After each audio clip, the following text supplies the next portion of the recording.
Good evening, good morning, good afternoon. Camilla from Fiber Heart, children of God. Just want to check in and say hi to my few friends, boop boop, or whoever does care. I'm not going to go into great detail. As I've said, the man who raised me passed away. We're fine. Most things are fine. Actually, a lot of stuff is just settling down more and more.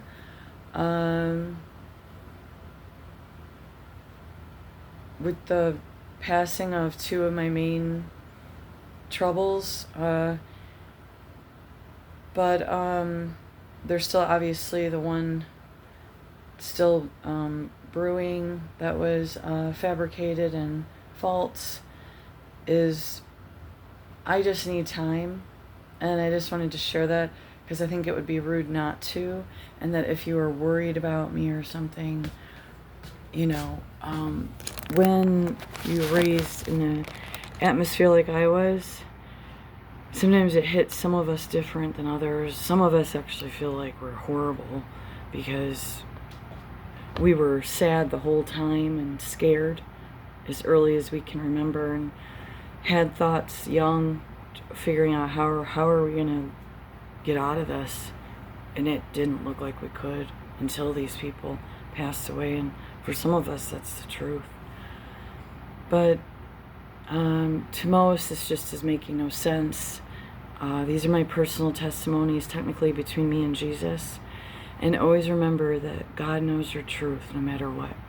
No matter what tries to come up against you, it's between you and God. Your choices for distancing yourself from certain atmospheres is between you and God. The stories spread out and around about you really is none of your business. And it's a horrible distraction and oppressive spirit to stay focused on that, because technically then you're participating in the problem instead of trying to come up with a solution.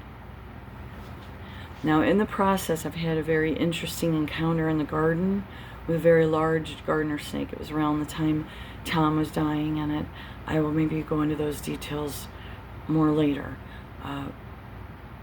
Second, we found a wonderful little church and a historic cemetery, very small, with very old dates on it, by a river, by a waterway, I'll say. And so that's exciting for us because it gives us a place to go with the puppies within an hour one way, and just something new.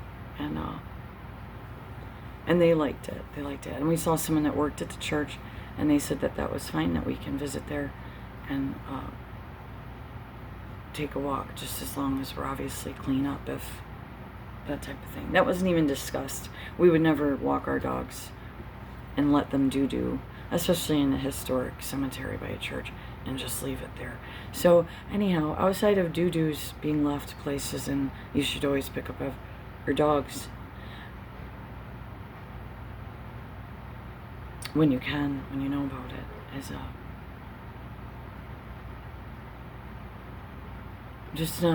I might show a garden here or there, something this week, but outside of that, a week or two, I really need to lay low, because as from what I'm sensing with Jesus, there might still be some stuff going on, and it's just best to lay low.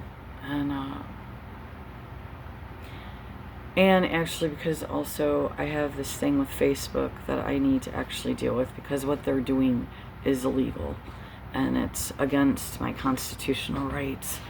And so they're making it seem quite, like I can never go on Facebook. I can make a new account.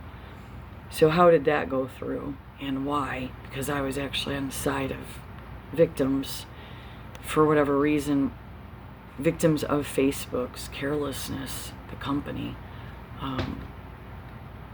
Or was it planned? Okay, those are outside of my control too, but yes, I did quite a bit signing stuff for Facebook to be held accountable for their bullshit. But I don't think that should outlaw me from a social media platform that's supposed to be free. So just keep that in mind. Love you. Bye. So I don't have an approximate. Lots of times I say a week or two, and I'm ready to roll, and I'm up and at 'em, and everything's cleared that needs to be cleared, and my heart says go on and do a chirp alert for a little bit. Okay, love you. Thank you, and thank you to a couple new subscribes, and hope you're on the good side, but if you're not, maybe I'll help you get to the good side. Love you.